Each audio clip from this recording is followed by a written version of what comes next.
On Earth, -22, the Joker murdered Commissioner Gordon with an acid trap, killed Batman's entire rogues gallery, paralyzed Batman, and orphaned a hospital full of children while Batman was forced to helplessly watch. He also Jokerized the children, making them incurable monsters forever. When Batman overcame his paralysis, he killed the Joker without any remorse. But when a small amount of Joker venom was released with the Joker's last breath, it infected the Dark Knight. Batman slowly changed into something else. His sidekicks, Batgirl, Robin, Nightwing, and Red Hood noticed, offering their help. Batman promptly gunned them down and enlisted the army of Jokerized children as his new rabid Robins. He also infected his son Damian to serve by his side and killed the entire Justice League using the weapons they'd stockpiled over years of crime fighting. He is one of the deadliest incarnations of the Batman ever conceived. He's on a quest to gather the most twisted Batman from across the dark universe to eventually become the master of all reality, warping it to meet his apocalyptic vision.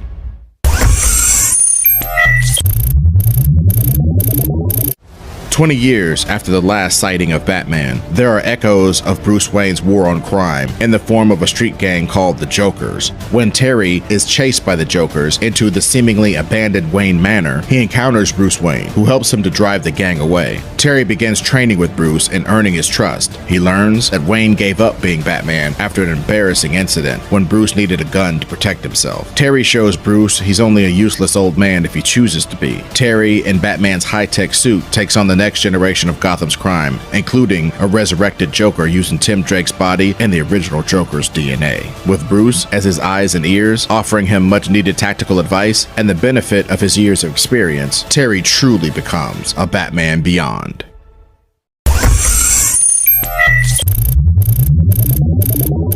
Dick Grayson had taken over the cowl for short stints, but when Batman was lost in time and presumed dead after the events of Final Crisis, Dick Grayson was the natural choice to become the permanent new Batman, with the fiercely competitive Damian Wayne as his Robin. Dick won over Commissioner Gordon, who immediately noticed that there was something different yet familiar about this Batman. The other person he had to prove himself to was the ultra-violent and impatient Damian Wayne, who considered himself to be the only true worthy successor to Bruce. There were many times when he had to stop Damian from using lethal methods on Gotham's criminals. Dick showed himself to be perhaps the best Bruce Wayne substitute of all time, given his combination of pure athleticism, institutional knowledge, detective acumen, and ability to inspire the people of Gotham. He also added something that is often lacking in depictions of the Dark Knight, a sense of humor. Dick held down the fort until Bruce fought his way back through time to retake the mantle of the Bat.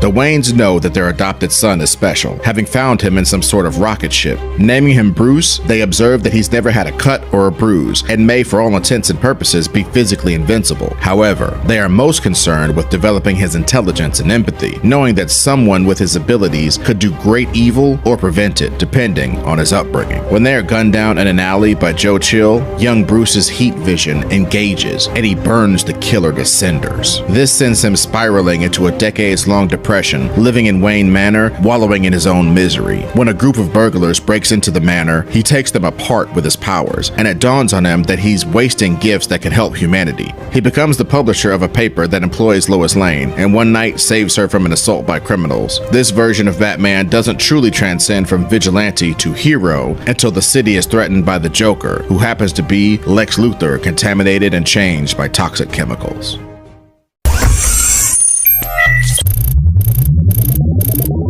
The 90s were an extreme time, and Darkclaw is emblematic of the era. Spawned in a rare crossover event between Marvel and DC called the Amalgam Universe, Darkclaw struck a chord with readers. He was literally cool on cool, and cut to the heart of each character's appeal. The product of childhood tragedy and the Weapon X program, he traveled the world acquiring a vast array of skills before deciding that New Gotham would be the best place to stage his crusade on crime. The Amalgam Universe allowed many clever mashups in Darkclaw's supporting cast and rogues gallery, like his sidekick Sparrow, a combination of Marvel's Jubilee and DC's Robin, while his enemy, the Hyena, was a hybrid of Sabretooth and the Joker. We're glad Marvel and DC slashed through the corporate red tape to give us this once-in-a-lifetime interpretation of Batman.